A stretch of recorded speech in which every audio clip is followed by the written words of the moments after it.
All right, I'm going to call this meeting of the special session of the Plan Commission, the Bicycle Pedestrian Advisory Commission, the Traffic Commission, and the Sustainability Advisory Commission, in which we will be presented the Urbana Bicycle Master Plan draft. So rather than call roll, since we're all mixed around, I think I'm going to start with Mr. Hopkins, and we'll go around. You can just say your name and what commission you're on, and we'll mark off the roll over here. Okay. Lou Hopkins, Plan Commission. Maria Bindum, Plan Commission. Morgan Johnston, Sustainability Advisory Commission. Carrie Brown-Tess, and I'm in BPAC. Craig Schunkweiler, BPAC and Traffic Commission. Andrew Stumps, Sustainability Advisory Commission. And Bart Bartles, same commission. Molly Ryan, same commission. BPAC.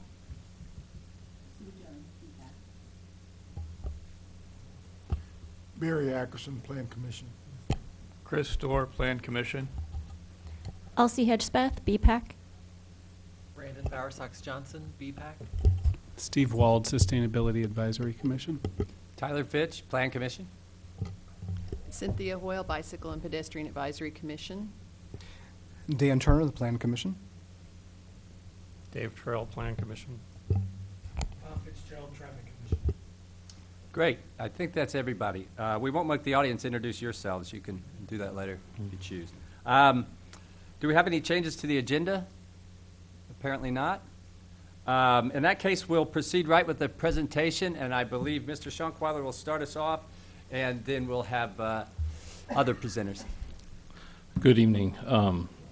As Mr. Fish indicated, my name is Craig Schunkweiler. I'm the Assistant City Engineer and have been involved with this plan for a little over a year and a half.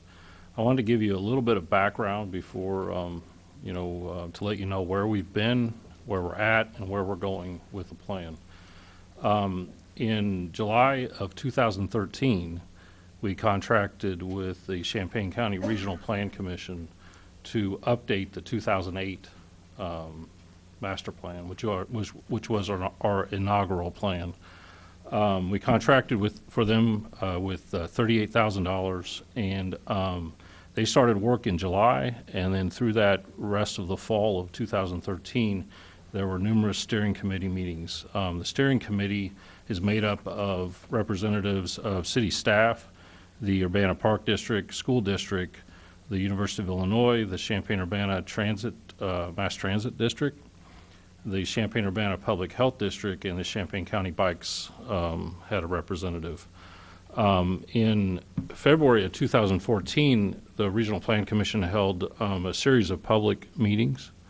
There were 4 meetings. One was at the Urbana Civic Center, one was at King School, one was at the Urbana Early Childhood Center, and then there was a special meeting at Leal School that was in Spanish for the Latino community.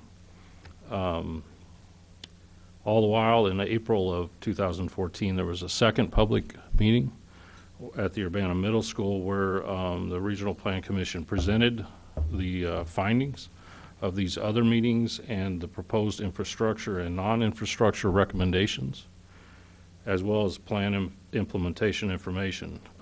At that meeting, participants voted on their most preferred recommendations, and info was gathered to help the steering committee finalize recommendations. From basically April of 2014 through the next year, the plan was finalized to a rough draft, basically to a draft. At that point, in April of this year, the plan was submitted to city staff for review.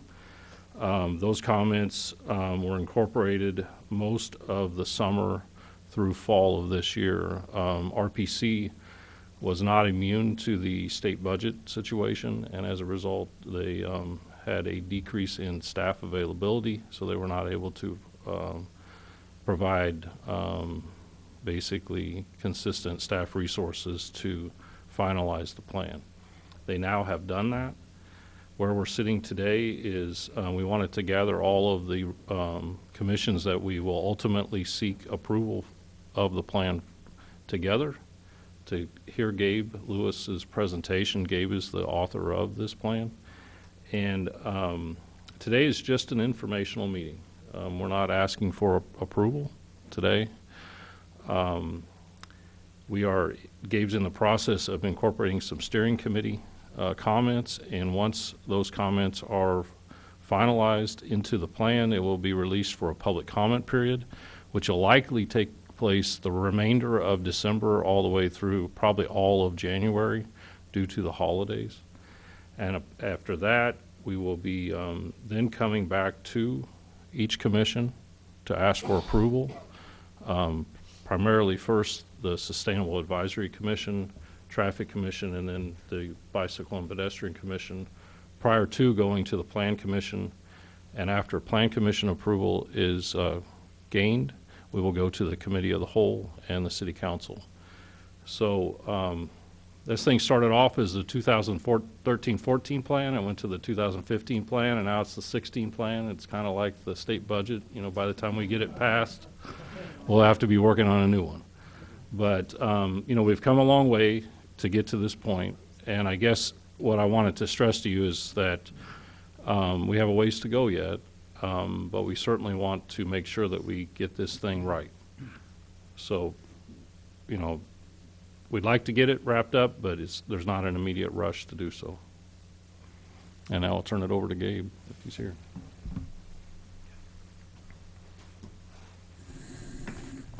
You could just introduce yourself real quickly, and then you can be on your way. All right. Can you hear me? Yes. Thanks. Gabe Lewis, transportation planner with the Champaign County Regional Planning Commission. Thanks for having us tonight. I'm here with Rita Black, our Planning and Community Development Director at RPC. So the presentation I have is going to cover the structure of the plan document. It's 12 chapters, and it'll also go over the plan development, the plan process. Let me see if I can do this. Okay. So we begin with a glossary like we had in the 2008 plan and defining some concepts. Some of these I'll get to a little later in our facility type chapter, those being point and linear facilities, but we talk about what a bikeway is, just being a way, a path that people can use to bicycle. Some concepts that are going to come up a lot are the 5 E's. So our engineering is the infrastructure side, and then we have non-infrastructure, which are education, encouragement, enforcement, and evaluation. And we also have a 6th E that's really coming about that we want to look at, which is equity. Then we talk about complete streets, which a lot of you might be familiar with, providing facilities for all modes, for all people of all ages and abilities. And then road diet, which is a term where you take, or concept like Philo Road, where you remove a travel lane for space for things like bicyclists. And then our evaluation tool, bicycle level of service, I'll talk a little more about later too. So we start with our introduction, defining the study area, which is the Urbana city limits.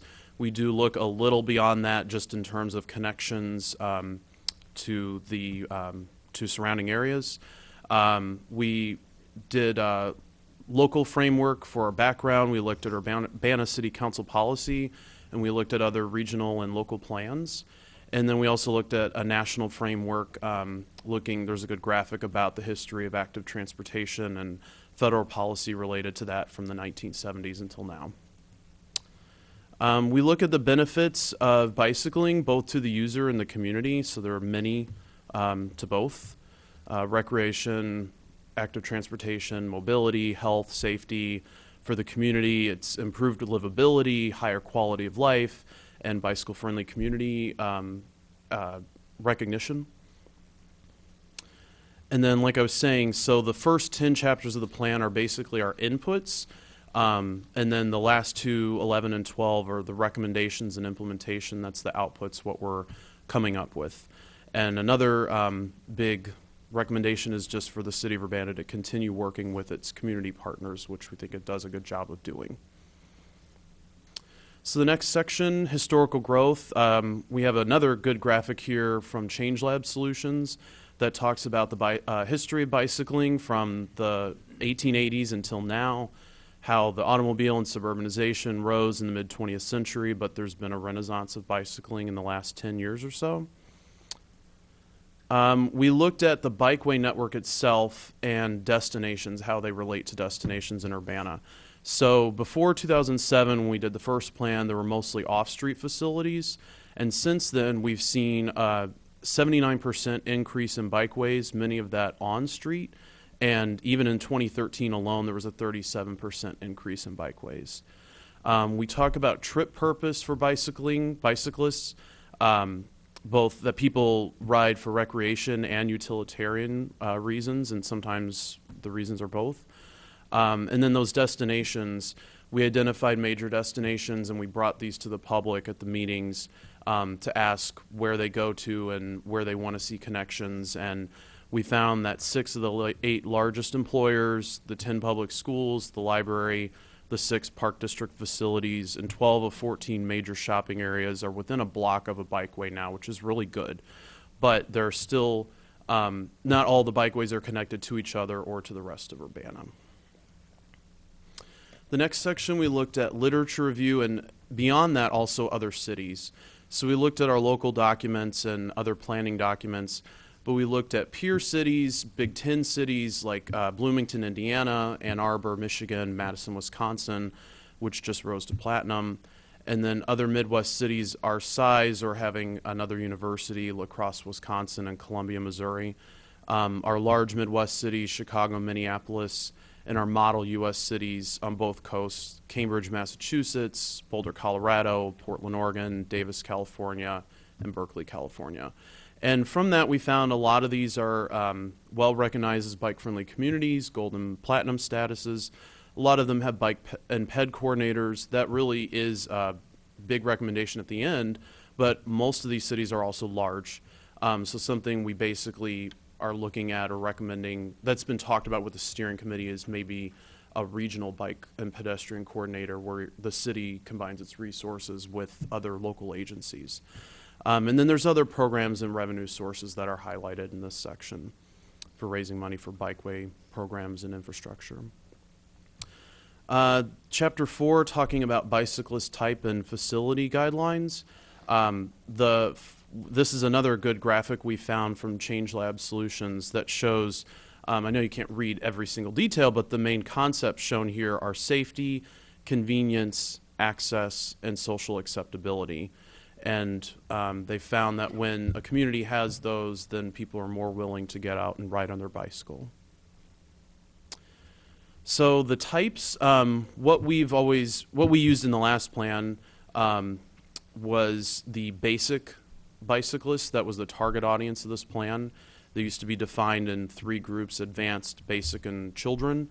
Now it's becoming more of this 4 type of bicyclist model, and we're hitting the 60% interested but concerned. So we want to plan for facilities that make those people feel comfortable and target programs to talk to those people and see what would get them out there. Another way of calling that is the casual or less confident adult cyclist. We had a number of ideal road characteristics from the previous plan that we carried over, and we added a couple more, providing a sense of security, whether you're on a side path to be seen at night or whatnot, and then aesthetically pleasing, which is even going to things like having trees around as a windbreak. Most of these others, like I said, continuous, direct, serves destinations, highly requested by the public, were things we kept in mind when looking at the recommendations. And then, again, the BLOS, I'll talk a little bit more. It has its own chapter in a bit, but we were aiming to stay within the C or lower, 2.5 or lower spectrum to cater to the casual adult bicyclists. Some facilities and roads might be fine for more advanced cyclists to use, and that's where they have a higher bicycle level of service score. We have more recent information from Tool Design Group that's used in the Washington, D.C. area that helps with identifying bike facility guidance, selection guidance for both the casual cyclist and the more advanced cyclist, where the casual cyclist has prefers more separation from traffic. And that leads into Chapter 5, our facility types and preferences. So we at the Regional Planning Commission have developed the Greenways and Trails Design Guidelines. That's been something updated in the last few years along with the corresponding plan. And so we have information on different facility types through that. We also use a lot of national standards, the Manual on Uniform Traffic Control Devices, AASHTO Bike Guide. A newer document is from an organization called NACTO, and they have an Urban Bikeway Design Guide. Myself, Craig, others were at a training just October in Champaign to learn more about those types of facilities. And then a separated bike parking or bike lane design guide from Federal Highway and bike parking guidelines. So we've broken things into linear recommendations and point recommendations. This is just a graphic that shows the spectrum of on-street marked bikeways where you have a sharrow to a bike lane to a buffered bike lane and then getting to something even more separated in cycle tracks. And what we do, this plan still talks a lot about bike lanes, but in terms of specific facility treatments when we're getting into separation is something that's going to be looked at more in the design process as particular streets are designed for bikeways. This talks about user preferences, like I was saying, that people prefer more of the protected bike lanes and then bike routes on residential streets. And then we get into our facility types. So we have the on-street bike lane, the bike route, which we are recommending signage that shows the destination, distance, and direction. Time can also be substituted for distance with a lot of short distances around here. It can be something that can show bicyclists or residents really that it's not as far to bike to a destination as they think. And especially with that guidance, then they can know that they're on a route that they'll get there securely, safely. Shared bike parking lanes are something that's been implemented on Pennsylvania Avenue by east of Blair Park and South Anderson Street, where we have a wide street and low parking. And so you can do bike route signs and still stripe the parking, and the two can coexist. Sharrows are on various facilities and intersections in the community. We're talking about using the bikes may use full lane sign instead of share the road. And then our bike boulevard is a new concept too, which is like an enhanced bike route. It gives priority to cyclists. It's something that, it can be a nice bike facility that's more attractive to that casual cyclists and families. And then we have our off-street facilities, and I should probably point out that in conjunction with this plan, we have also been working on a trail master plan for the Urbana Park District. So we've looked at a lot of the trail facilities in that plan, and that is going through a review, and we actually just presented at their board. We did a study session earlier this week. So we were able to look at recommendations for trails and parks within that. We also talk about rail corridor trails, rails to trails, rails with trails. You might be familiar with the Kickapoo Rail Trail, very exciting venture that's coming. I believe construction will be starting next spring. And then we do note the university bike path. The university has passed a campus bike plan. They are phasing out most of these bike paths because they are either too narrow or not in good condition. But in other places where they plan to upgrade them, then we have that noted in this plan too. And then there are point facilities. So we have like refuge islands. This is Vine and Windsor by Meadowbrook Park, places for bicyclists and pedestrians to cross and have a place to rest in between where there's maybe more traffic. Bicycle activated stoplights. This is Goodwin and Green, and there is a bike detector marking, but there's also several various methods of detecting bicyclists. Bike parking. This is at the Brookins Gym. We took information from the APBP bike parking guidelines for that. And then something newer from that NACTO guide is called a two-stage turn queue box. And that's a place where people can, I don't want to say rest, but be stopped to be able to make a difficult turn. and in 2 stages, and it's visible to the motorist. All right. So now that we talked about what facility types we have, we can look at existing conditions inventory. We keep this up to date with the greenways and trails. We also include bikeways at RPC. So this is what we have. There are a range of facilities. We also looked at bike parking, and we have that information by land use. So another aspect to this plan process is that in the summer of 2014, the city asked us to work on their bike-friendly community application. And so within that, they ask about bike parking quantity and by land use and that kind of information. So we were able to gather a lot of that information. Since then, Kevin Garcia with the planning department has also been working a lot on bike parking, gathering existing information. So we have that in the plan now. But that was something that we also worked on in this process, and we're happy to find that we got the gold designation. And so we wanted to make sure that this plan matched what was expected of a gold bike-friendly community. We did do bicycle counts, and we continue to. The 3 maps show counts on road. Let me see, there we go. This is our on-road. I know that they're not very big, but I do have plan document if we want to look at anything a little closer. On-street bike bike counts, and then our side paths, and then for the park district, the counts within the parks. So we did this between 2011 and 13. In 2014, IDOT did some bike counts, and we've included that too. We found that the highest locations were basically the entries into campus, probably not surprising. Illinois Street at Lincoln Avenue, Goodwin Avenue on campus by Cranert, Pennsylvania Avenue by Lincoln Avenue, and Main Street by Lincoln Avenue, where we're seeing anywhere from 250 bicyclists in a 24-hour time period to over 800. So lots of people out there to plan for and trying to keep everybody safe. Off-street side paths, we found that areas South Urbana and by the University were the highest. Race Street, getting down to Meadowbrook Park and Philo Road, University, Goodwin, and Florida Avenue on the south end of campus. And then within the parks, Meadowbrook Park had the highest number of bicyclists, but also Crystal Lake Park and King Park and Crestview came in second. And then crashes. We always look at crashes and safety.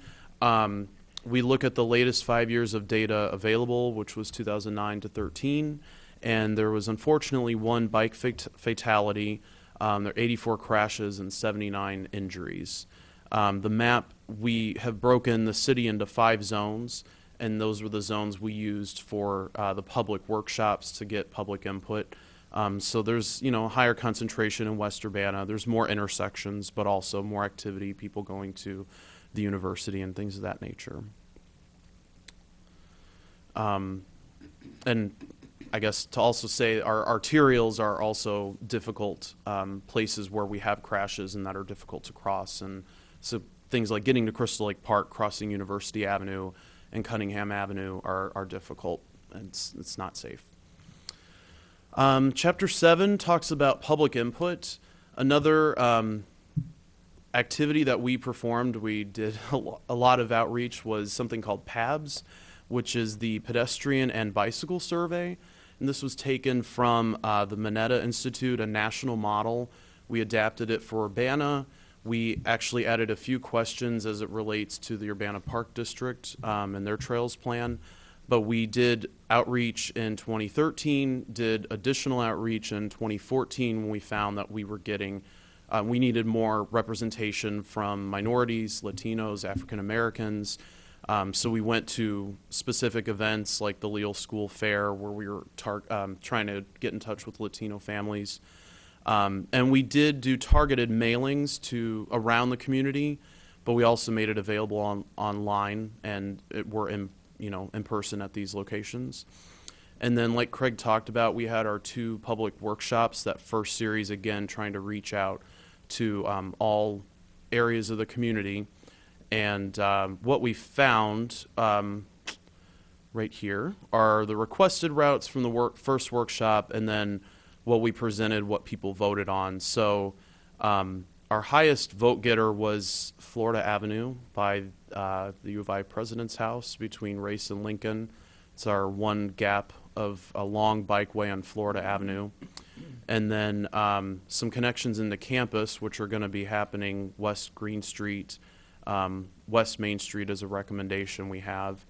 And then Broadway Avenue, part of that has been implemented. The city and park district have worked together to install a side path. And the park district wants to focus a lot of attention efforts on Crystal Lake Park, so that's good. And we also would love to see connections north and east. Obviously, the Kickapoo Rail Trail area, that was popular, but also getting to the north side of Interstate 74 is highly requested. So from there, we developed opportunities and constraints. We have several community and neighborhood opportunities that we discuss. It's all in this map.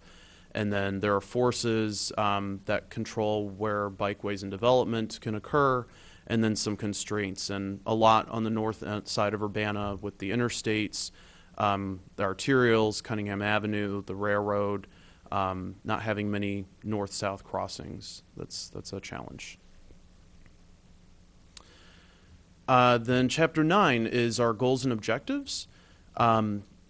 We have developed objectives that are SMART. We call them SMART, and that stands for specific, measurable, attainable, realistic, and time-bound. And so you have a goal, which is the end state that'll be brought about by implementing the plan, and then the objective has to be measurable to be able to evaluate it. And so within that, we have performance measures that help us evaluate that. And we've also developed a spreadsheet for city staff to be able to take after this and look at annually and see, are we meeting these objectives? How many miles of bikeways have we installed? How many education events have occurred, and things of that nature. So we have 6 themes which summarize the goals. So there are 6 goals, and this is just some of the key words to summarize that. So we have multimodal connectivity, safety, convenience, education, funding and implementation, and equity. All right. Chapter 10 talks about the bicycle level of service, which is our tool for measuring the bike friendliness of a roadway.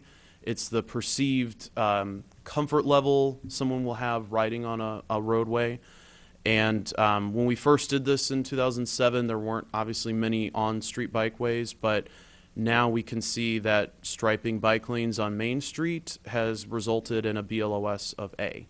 So I have a map that shows some of those differences too, but as the grades, it's just like a school grading system. As it gets worse, then it's less desirable to bike on, to the point where you probably don't want to bike at all, or at least it's the advanced cyclists that want to use that. So again, that 2.5 score was the cutoff, grades A and B, and then 4.0 for advanced cyclists, C or high D. And this just shows the criteria that goes into developing the BLOS scores. There's 9 here.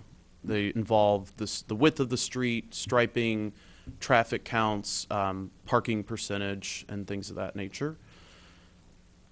And then we've come up with 4 maps. This shows the existing BLOS. The darker the color, the worse the grade. So you'll see Cunningham is a purple, Lincoln and Vine are red, University purple and blue. But then you get a lot of pockets in neighborhoods that are lighter colors that are easier to bicycle on. This map over here is showing the difference between on segments where bikeway striping has occurred. So these dark browns, you've got Race Street, Washington Street, Main Street. Those are the largest score differences. So they've really dropped since there were no facilities to now having bike lanes as a result of doing this planning process before.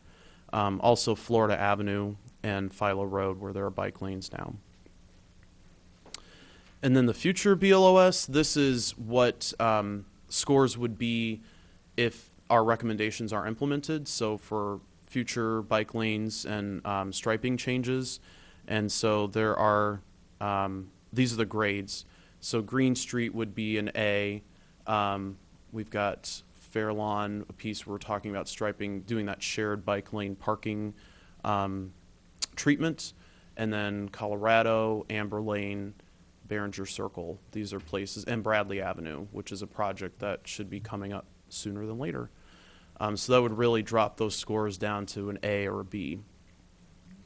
And then finally, the BLOS difference map is where now it's a darker color when the difference is larger when you implement that. So this is brown, this Green Street is a dark brown, and even kind of an orange medium difference on Bradley Avenue by implementing those facilities. Okay, so those are all of our inputs. Now we get the outputs. Recommendations. So everything, how it's broken down here, and I'll break it down a little bit more. We've got the infrastructure recommendations, and we've first listed concepts. The Urbana Green Loop, I'll talk a little bit more in a minute, and talking about connecting destinations. There's still all the corridors listed, and there are renderings on a lot of streets and corridors. So these areas, this is Country Club Road by Crystal Lake Park, and this is rendering if a side path were able to be built there, and also looking at trail signage with destinations so that you would know you're heading towards Cunningham Avenue. This is West Main Street in downtown Urbana, and proposed rendering of Shero and bike route that would show you that you could continue on to the University of Illinois campus. Point improvements, we talked about unsignalized crossing of major roads, places near like Ambucks Park, University Avenue between MTD and Ambucks Park, trying to get a north-south connection on that corridor to connect the parks north of there and Victory Park and Philo Road corridor south of there. Grade-separated crossings, and then bike-activated stoplights again. Drainage grates, we talk a little about where the transverse grate that's in this picture is the best grate to install. It's the most bicycle-friendly, does the least damage to the wheels, and having inlets that are flush with the pavement. And then bike parking, we talk about types and some locations that can be targeted in the community that are given to us by the public on where people want to see better and more bike parking. And then within, close to entrances, 50 feet. Also another concept that's come up more lately is covered bike parking. This is at the Common Ground Food Co-op, and then even at Urbana Middle School, they used their overhang of their building to make that parking safe and dry throughout the day. Okay, so diving a little more into this recommendation, this is basically a signature recommendation from the Urbana Park District Trails Plan, something we're calling the Urbana Green Loop. And it is a loop path consisting of trails and bikeways to connect the Park District's parks. The goal is for it to be family-friendly and give bicyclists destinations to explore and get exercise. We also have on this west side of Urbana what we just have entitled the Orange Connection, because we want to connect campus with the rest of the community, and even with signage make people aware that there are places for them to go in the community that are not far from their bubble on campus. So we've gotten a lot of positive feedback about this. This is something that I've seen done in Davis, California, and we've seen done in other places, and so this was something that we wanted to bring to your attention. And then in terms of all of the recommendations, like I said, we broke things down by concept. It's also listed by corridor, but if you kind of want to get a little easier way to understand everything, we're trying to look at reasons for why we're recommending certain bike facilities. So, and big projects to target. So one of them is installing wayfinding signage, like I talked about. In Bloomington Normal, they actually just installed new signage on their trail. So this is the type of thing we'd love to see. And we do have signage guidelines, design guidelines in our Greenways and Trails design guidelines that will line up with the rest of the community. It's been approved by other agencies, so everything's consistent across the community. The Urbana Green Loop I talked about, the MCOR project that Craig and many others are working on to improve bicycling and transit on campus, safe routes to school, to many schools. We have Dr. Williams, Leal School, a lot of improvements were targeted for Urbana Middle School with their grant 2 years ago. Rail corridors like the Kickapoo Rail Trail, bikeway access in low-income neighborhoods where the bicycle may be their only form of transportation. Bikeway access to employers, which again would benefit low-income residents and all residents. Northern access across Interstate 74.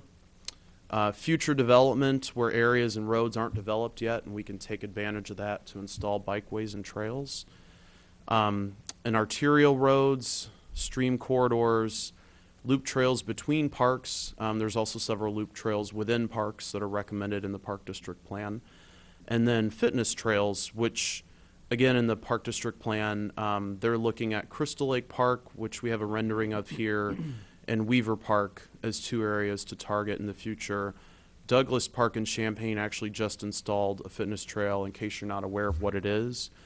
So it's a trail that people can walk and bike on, and then they have stations to stop and do sit-ups or pull-ups or whatever the case may be. So, all right. And then beyond infrastructure, we have the non-infrastructure recommendations, which I'll just point out that we have several. Again, it's in the draft document, and we can go over that if anybody's wanting to ask more about that. But also, we were asked to look at the city zoning ordinance in terms of changes for bike parking. And so we have recommended language. That's something that's going to have to be, we'll have to go to Plan Commission to actually be adopted and everything.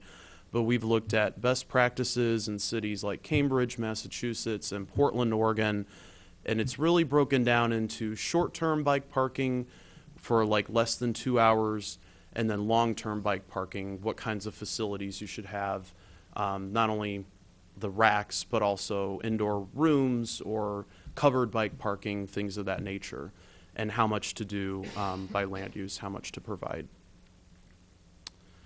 And the final chapter is implementation. So we have to do a 5-year review of this bike network and plan.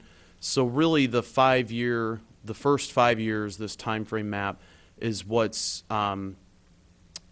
budgeted for, what the city has funding for, projects that are going to happen like Green Street with MCOR, and then also projects that can be selected from. And that's especially true of the medium and long-term time frame maps, that when there are grants that come up or if there's street reconstruction, things of that nature, they can be looked to see what bikeway improvements can be made. We talk a little about maintenance in terms of street cleaning, potholes, snow plowing, and sign inventory, which are a lot of things Public Works is doing already, but having that listed. And then we again have our implementation matrices. There's a lot of information about each project, where it is, who is the responsible party, cost estimates. I would stress estimates because we use national standards, but obviously that'll vary based on the project. And then we do have dedicated funding sources listed that the city can apply for, both public and private, and information about how much funding is available and things of that nature.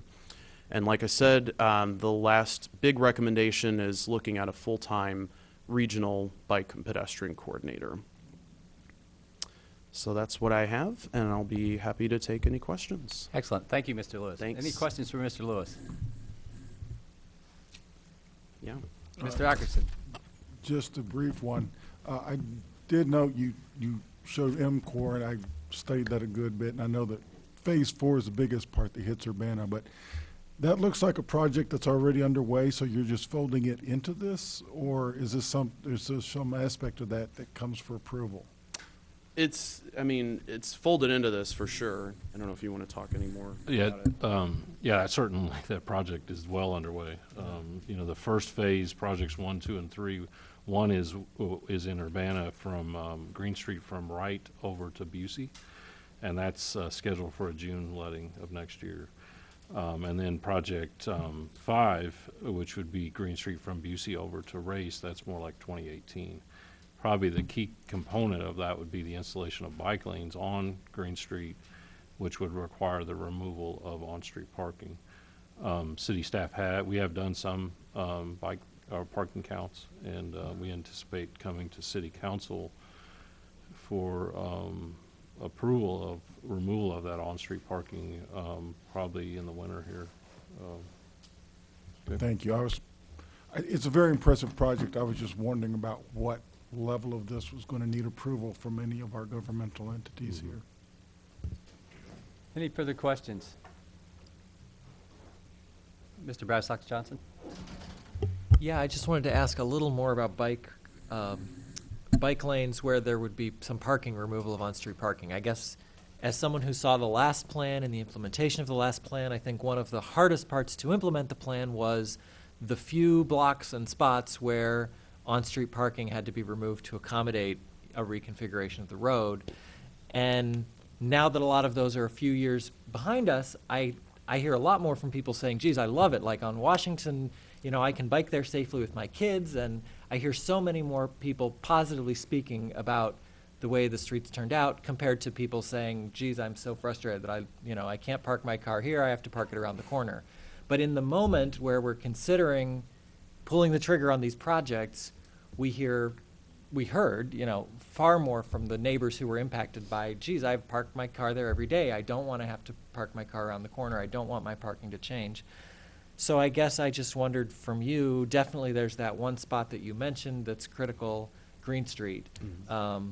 But are there other significant spots, and how do we best educate the community and, you know, spread awareness so that people know, okay, some of these things may be 5 or 10 or whatever years down in the planning horizon, but that you've thought at the whole city level about what streets are the safe ones to connect, you know, downtown to campus or whatever, and you've tried to choose places to minimally impact street parking, but there are still some impacts. How do we get the word out and educate people so that they sort of know these things are coming?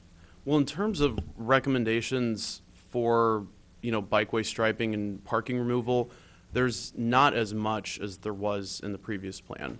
A lot of those areas have been implemented. Green Street is one of the only ones. I'd have to look a little closer to see where else, but I don't think there's many.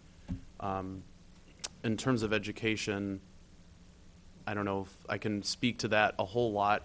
Hopefully it won't be as much of an issue, but. Well, Brandon, it's certainly a challenge. I think being a member of Traffic Commission and on city staff, what generally has happened is the public has told me they're unaware that, say, bike lanes are coming and on-street parking would be removed. And then when we, as city staff, go to implement the plan, we notify the residents along the street, particularly the Traffic Commission, because we have to change it via an ordinance. And when we do that, there usually is some type of blowback, to be honest with you. And it's and there is a lot of in the past was, well, you know, we didn't know that this was going to happen. You know, I think as far as the public comment period, we'll put it out there, we'll announce it with a press release. We typically have not, I think in the past, gone to, you know, giving some type of notice or a warning, hey, this is what's coming, and we can certainly talk about that, I think, with the steering committee.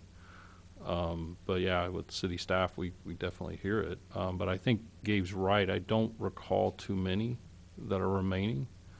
I think there was some sections where there were short-term, say, sharrows and long-term parking. I think we've taken some of those and changed that correctly. So, yeah. Where now they're basically stay sharrows.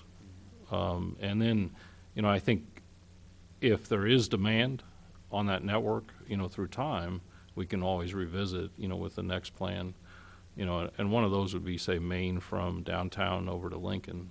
There was talk initially of that being, short-term sharrows, long-term parking removal, but we've decided to leave that alone at the time and say, well, we'll see, really how demand is, and then go that route, because these things are controversial. Ms. Hoyle? Yeah, I think really the only street I remember seeing much parking removal was on Green, and the staff have been proactive in talking with the business owners and property owners along Green already. And so I don't think that we'll have the same issues that we did previously. And for streets like Main Street, there's so little traffic along the route that you were just talking about from Race to Lincoln, that I think that we've got better options for handling how to design that than to take off the parking and put in bike lanes. I think that might be an interesting area to look at bike boulevard treatment, for example. Thank you. Any further questions? Mr. Trail?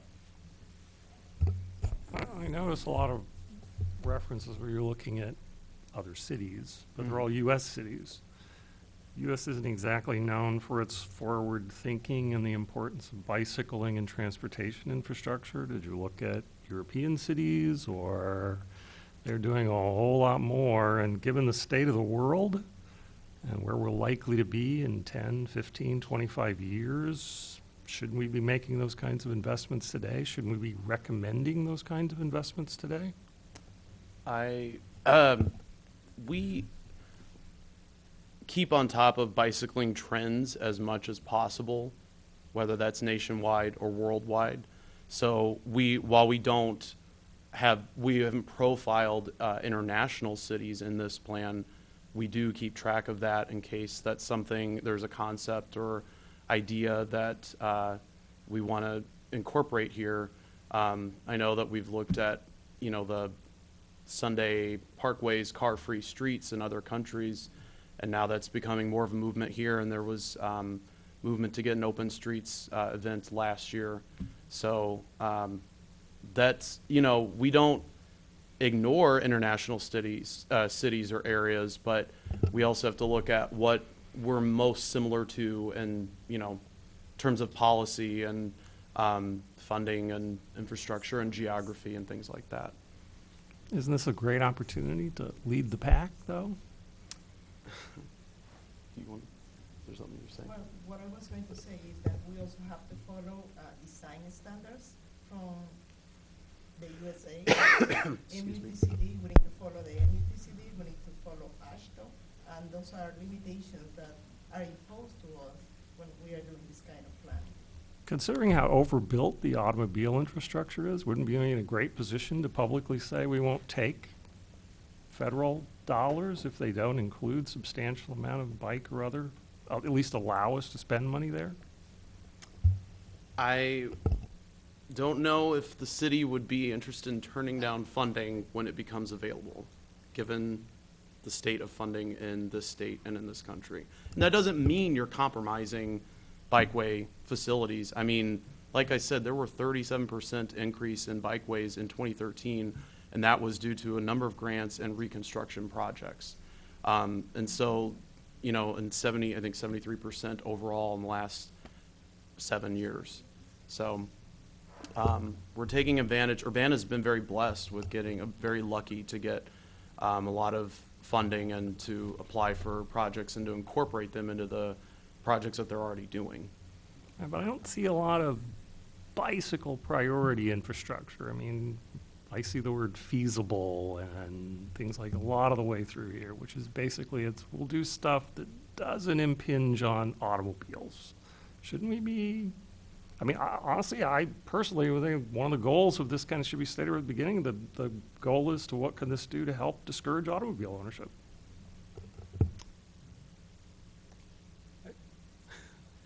Ms. Hoyle?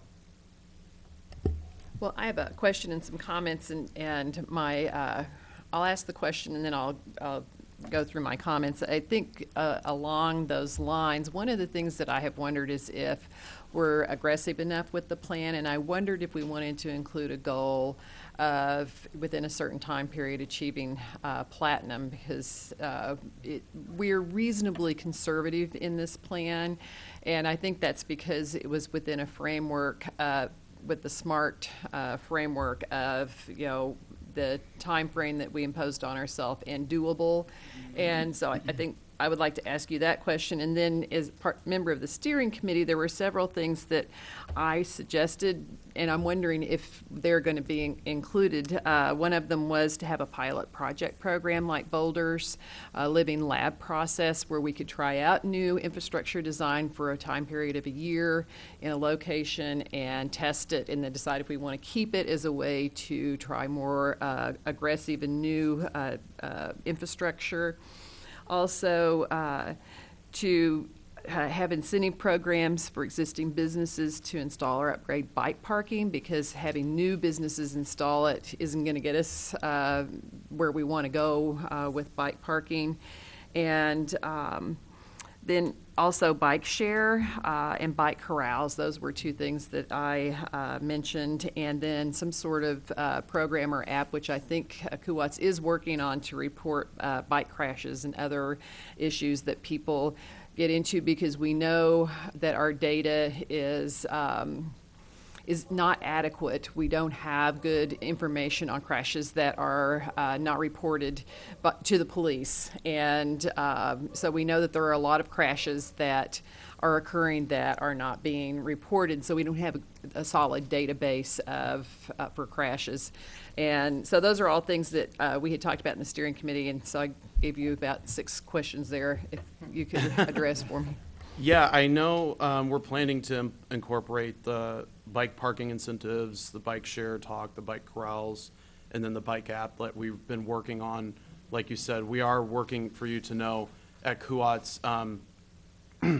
on developing a bike app for the community, and it's a pilot project for that the state asked us to do, that they would like to use statewide after we've tested it here.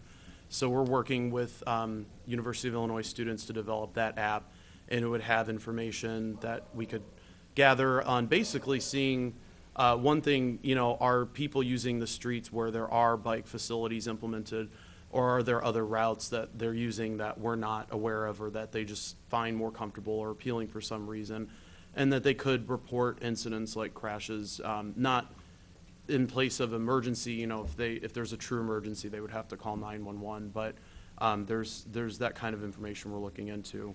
The Platinum BFC, I don't want to speak too much.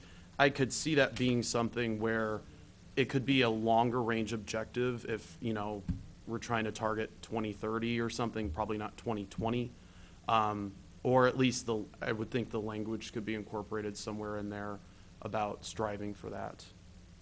I don't really have a response about the pilot project in Boulder, because I don't know if we've talked about that much yet.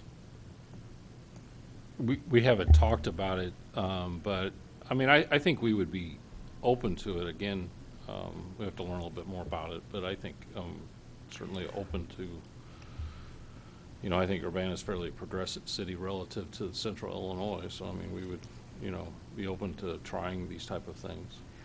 Well, if we could say that it's a program that we are going to explore, we wouldn't have to say and implement a pilot program. We could say we want to explore developing one, and mention, for example, the Boulder program, because I think it offers a really good model. Thank you. Any further questions? Mr. Storr. Thank you. To build on what the previous speaker brought up, I noticed as you were giving your presentation, and I didn't come to think of it when I was looking at the report, which I think is very good. I really thought it was a well put together report. I was a little concerned about some loss of green space and more impervious and more runoff because of some of the bike trails. I'd hoped that as these are implemented, maybe, you know, try to be a little bit sensitive to that, since we are a community that's fairly flat, and we have a problem with runoff and rain, and it's a particular problem here. Mhm. I can say the Park District is looking at converting part of its trail in South Ridge Park in the Meyer Ridge subdivision. There's an existing loop trail, and they are looking at converting the east half of that to a nature trail. So they are interested in nature trails, and they know their constituents are too. And so that would be something where they would just close up the gap and or close up the trail and have the west half be paved, but the east half be more of a nature trail. And that's a good point. I mean, we don't want to compromise green space in the community either. Well, I'm more concerned about new bike paths that are going to create additional impervious surface. If there's some design considerations that might be made and construction perhaps that could reduce the new impervious to minimize it as much as we reasonably can. Thank you. Yeah. Thank you. Any further questions? All right. Well, thank you very much, gentlemen. Great presentation. Now, we're going to see if there's any more discussion, and then if there's any points any of the joint commissioners want to make or further points you'd like to add, we'll do that, and then we'll turn it over to the public. So if you want to talk to us, you can have 5 minutes. I appreciate it if you fill out one of these. They're on the table back there. Otherwise, you can also just fill out comments and turn in the cards, and they will be added into the record. So anything further, or Ms. Hoyle? Yeah, I had one other comment about the plan. I felt like we needed to have more of an emphasis on enforcement with drivers to balance enforcement with cyclists. We have a enforcement program with cyclists and with the diversion program, and I think that that's helpful and effective. But I don't feel that we have a similar program for enforcement with motorists who are not yielding the right of way and harassing cyclists. It is harder, of course, for law enforcement to catch motorists in the act of harassing cyclists. But I think that we could look at options for doing sting programs and use that as also an community education and awareness raising activity. And I realize that the reason that we've had trouble implementing that is a funding issue, but it's something that I think we need to look for ways to fund, because the fatalities in the community have not been a result of cyclists running over and killing people. They have been the result of motorists' negligence and operation of vehicles while impaired. So those are issues that I would like to see us place a little more emphasis on in it. And I did make that comment earlier, so I just wanted to reemphasize that. And also the year-round program of events to encourage bicycling as a year-round activity, which is another one of the things that fits into the category of trying to have a coordinator so that they could help keep those kinds of events rolling. Right now we patch it together with funding through various options and some of the Safe Routes to School funding and other things, but it's hard to have continuity. Thank you. Any further? No? In that case, thank you, gentlemen, and now we'll accept any public input. I do have one card already.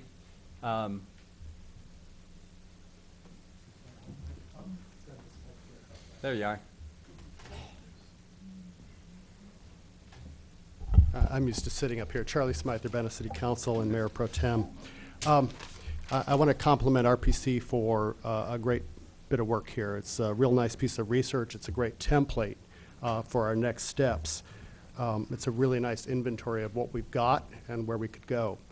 But one of the things that I thought was really important in there is the Chapter 4, I think it's Chapter 4, the the communities, our peer communities that are so well expressed and summarized in here, they're aiming for platinum and diamond. Okay, we've just achieved gold. I think we were very surprised, and we did it in 9 years.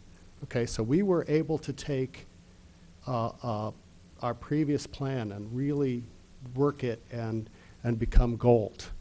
And so the quote in the current city council goals and implementation on the right is directly from me in a phone conversation with Mike Munson, who was putting them together.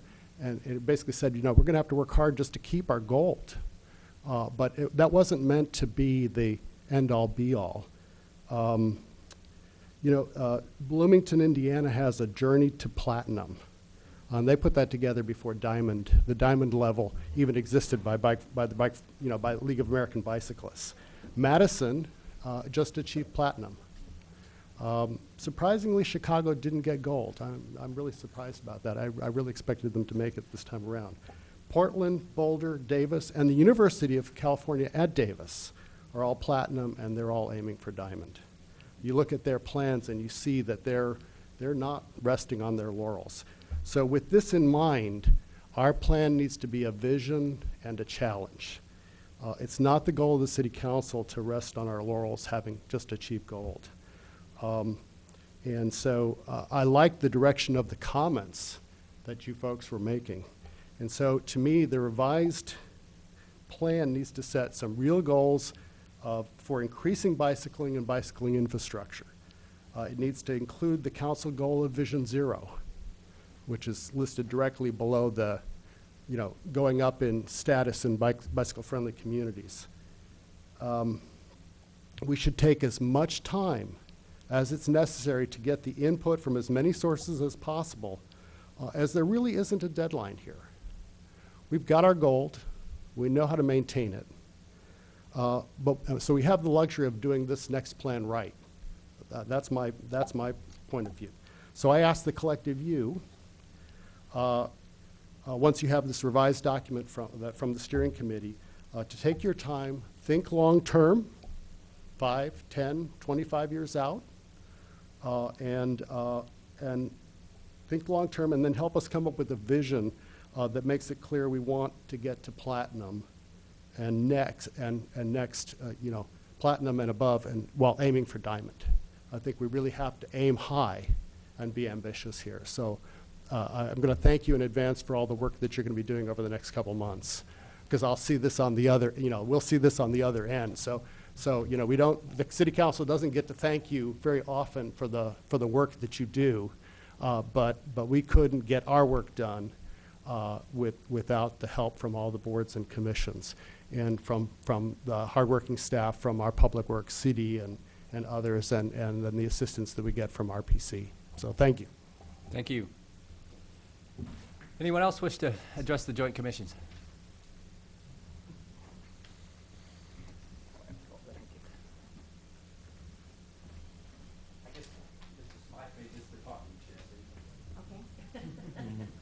If you just introduce yourself, and then you can have 5 minutes. So make sure it's green. Okay. I've been biking in Champaign-Urbana for 50 years, and I do think that you've made some recent improvements. There are so I have just 2 suggestions. We've recently, because we go to ALLE, Osher Lifelong Learning, which has moved to, I think it's M2, downtown Champaign. It's very difficult to get to downtown Champaign safely. We've tried a bunch of routes. We're experienced cyclists, but we hate to be hit by cars. Mm-hmm. I think you need to give some priority to making some route that is safe from this building to downtown Champaign.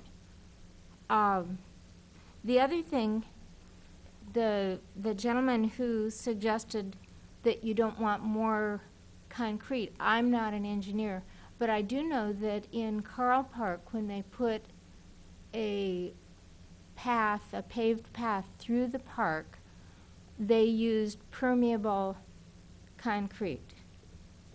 And that's actually very nice. I run on it in the mornings, and it tends to be nice after it's rained. So you might consider that as an option. That's all. Thank you. You're doing a great job. Thank you. Oh, did you, I think she did, but we might have missed it. And I've got it on the sheet. If you could just say your name for the record. Carolyn Cassidy Trimble. I live on Iowa Street in Urbana. Thank you very much. I had another hand go up back there.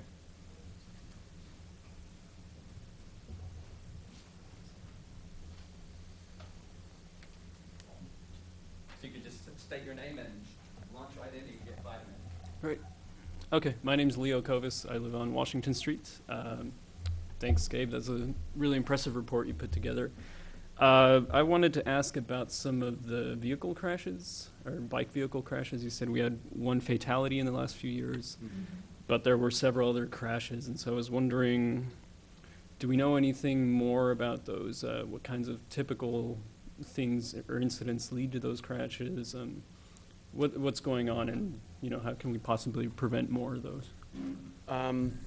I can say about the fatality that it was at Green Street and Gregory, just west of Lincoln. And it was also, was it a vehicle motorist fatality too, along with the bicyclists.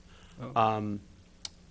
And we do have some information in the report about age of the bicyclists that have been in crashes and gender.